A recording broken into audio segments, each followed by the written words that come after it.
in the particular songs that were put on the album. With this project, this album, what has the response been like from the people back home who had a chance to listen to it? Great. Some of my friends, people of my generation, of course, they related to a number of the references in the songs, and also some of the captions, like my father's voice there telling a story at the beginning of one song, but they were very touched by the sentiments in the song because they could relate. They remembered. It brought back memories, and some of them were teared up, and a lot of family were very complimentary towards me, saying you did a great job, we're really proud of you, those kinds of things. So, but it like I really felt good about it, and it was something that I this is what I kind of wanted to say, and in the actual project itself. So and all that was just icing on the cake to hear those compliments from them and everything. It's great to hear that. It's very encouraging as well. Yeah. What I really enjoyed is in your liner notes, there's a line there that really I thought struck home, where you had said that traditionally we never viewed land as something one would sell. Yeah. But we were caretakers of the land. Caretakers of the land, that's right. Yeah. We had a responsibility to be caretakers, yes. I was just, that sort of just stuck in my head after reading, the liner notes there. So it does tell a lot of great stories, like you said, that some of them are traditional, some of them, could be a little political, but it was stuff that you needed to say. And the best way to, I guess, say it is through song and through music. And it always has been like that with me. Music's been part of my life since I guess, when I was 14 years old, I really learned to play the guitar and express myself that way.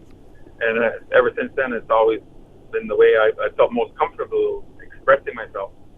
And there's a statement definitely that I'm making through the music. And I think that for this time, and we talk about, the time of truth and reconciliation, well, I believe that's what's part of what my part in that is to tell these stories, and so there's some level of understanding, of who Anishinaabe people are, First Nations people are, and some of the struggles, and also that we need to work on developing our relationship with all the Canadians. We can't just stay in isolation, or we can't be bitter. We just got to move forward and work together towards a healthy relationship and of coexistence. So we're working together on managing all the beautiful resources we have in this country. It's just a wonderful country to be living on planet Earth. Yeah, it's a wonderful part of the world to be living in. Yeah, and it's also an excellent opportunity there for you as well to really let people know that you guys are there, and let them know who exactly you are. Well, exactly, Wally, and a big part of it for me, Wally, was that I find that it's very personal. A lot of the songs in there express my personal feelings on things and how I view things as a person. And I, growing up, I went into the city as a young, I was a youth when I went to the city, and I found that people had no understanding of who the Native people were. They didn't understand that they were just pretty much like everybody else, except that they have a different experience growing up so close to nature and everything. Yeah. And they have the same kind of feelings on things. They can relate to stuff that they have feelings. I guess that's kind of the simple way to go. Because I remember in the classroom in the city, and some of the kids didn't seem to they kind of treat you like you're different or something, but you're really not that different. Mm-hmm. And as young people, you're not that different. Yeah. You kind of feel the same things, and you're kind of excited about the same kind of stuff and that kind of thing. Although coming from a different, smaller community and the culture of the First Nations people. You do have a different appreciation in some of the areas that some of your classmates didn't. But there's that very root sense of being, I guess, that comes out in those stories. That at least that's part of what I wanted to communicate in the songs. That now, telling. with the release of this album and this CD, are you deciding and already maybe working your way to a second one? I have tons of ideas for songs, and songs that are half developed, and songs that are ready. And there's actually some songs that are already prepared for another CD. I was thinking of a title for the next CD would be "Tales from the Cabin." Is one of the titles that I'm tossing around right now. So yes, there is. Haven't actually gone in the studio to start working on it, but definitely there's a framework to start to work toward that. Now, Wayne, was this your first CD that you put out? It is, yeah. Okay. I've been doing this a long time, and I work as an educator, and so my career as an educator just basically took over, my time and my efforts and so on throughout the years. Although I still did my music, even as part of in the churches, I played music in the gospel, and and with some of the in my community, some of the special gatherings, Native Friendship Centers, and some of the a few folk festivals throughout the years. But just I'm busy with a career at the same time, so it was something that I always worked on. And my wife is a singer-songwriter as well, and so when we got married, we're 13 years married this summer. So and that really complemented my artistry in that area as well as a singer-songwriter. With her coming on board, and she's on the CD as well as that's her name, Rhonda. The reference there on the CD is Rhonda. Okay. Yeah, that's what. That's what I was going to ask, because I seen her name on the on some of the songwriting credits. So she did have a hand in creating some of the compositions for the CD. Yes. Yes. Now, Wayne, what is next? Are you going to be taking your music out to the community and perform in the next little while?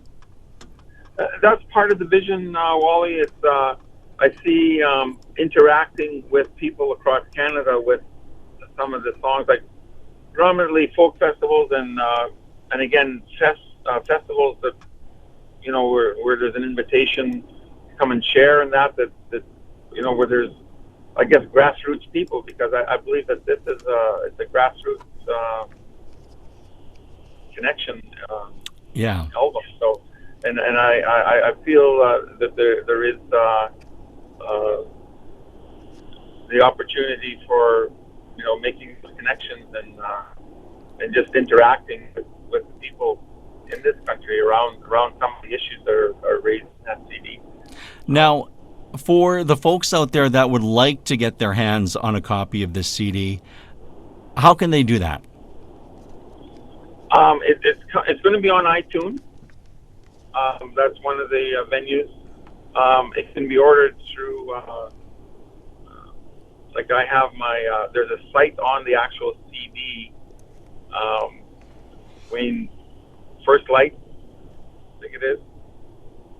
Oh, okay, yes. At WaynePotts.com. Okay, yeah. And you also have your website as well. And the website, yeah. Okay.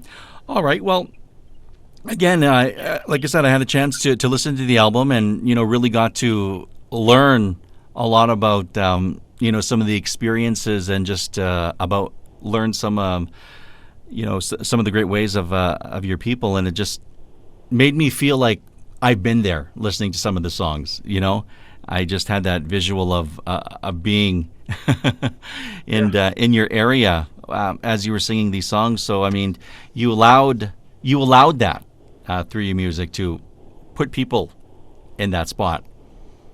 That's what I have found. Thanks, Wally. I appreciate your feedback. That's beautiful. I think I've got everything that I need there, Wayne.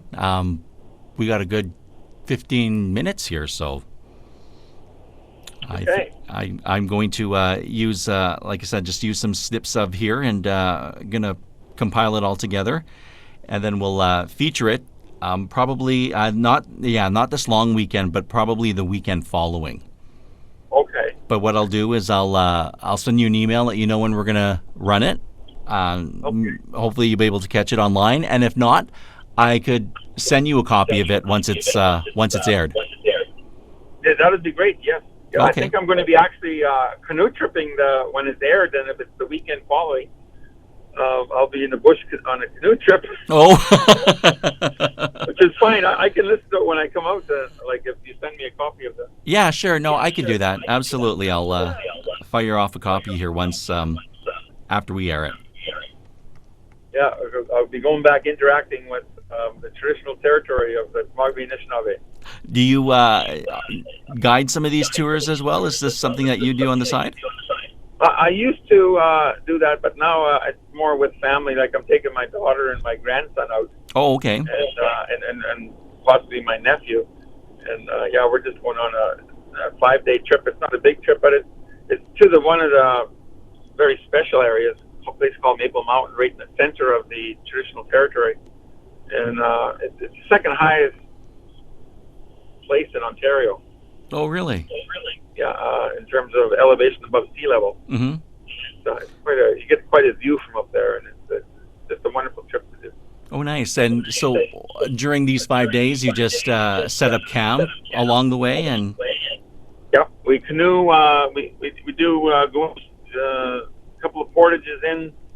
Takes about a day and a half to get to a base camp by canoe, and then we just make a base camp there, and then we take day trips out of there. We go to the mountain one day, and then the next day we go to beautiful falls. They call it the Golden Stairs, and we just hang out there and have a picnic. And the kids love to slide down the rocks on the falls, and at the bottom of the falls. Sorry, not down the falls itself, but at the bottom of the falls, there's some nice little chutes there where the kids slide down and we swim there and stuff, and it's just a pretty little area. wow, it sounds spectacular. Yeah, it is the greatest. Yeah. All right. Well, Wayne, I want to thank you so much for speaking with me today. And again, I apologize for the other day. It just got crazy with family and kept me away from the office, and it totally forgot about the interview. Well, it happens, Wally. No problem. I really appreciate that we're able to get to talk to them. Yeah, I'm glad I was able to chat with you, and I appreciate you sending in the CD. I really do. I mean, it's great when people are sharing, their material with us, because sometimes it's kind of hard for us to reach out to everybody, eh? So it was nice. I thank you for that. You're quite welcome, sir. All right. Well, you have yourself a good day, and once I have everything completed and aired, we'll send you off a copy. Okay, thanks again, Wally. Great to hear from you. All the best to Alberta out there. All right. Well, same with you, and enjoy the upcoming long weekend. Should be fun. Yeah, for sure. Now you're in Edmonton, eh, Wally? Yes. Yes. Yeah. Okay. So. Yes, we're based in Edmonton, and we do broadcast in Edmonton, but we're also a network, so we broadcast throughout northern Alberta. Okay. So we hit primarily all the First Nations and Métis communities throughout northern Alberta. And we also cover a couple of large areas up in Fort McMurray. We cover that whole area there. We've got a tower set up there. And then a couple up in northeastern Alberta around Lac La Biche, St. Paul, Cold Lake. We cover that whole entire region. Okay. So we have a large listening base throughout all northern Alberta. There'll be some people that be able to relate to the Big Bear song in that area, because of course that was where Big Bear was from, in that area, just northern Alberta, Saskatchewan. Mm-hmm. Wow. Well, hey, good. Now I think that might be the second one that I'll include on the interview. Okay.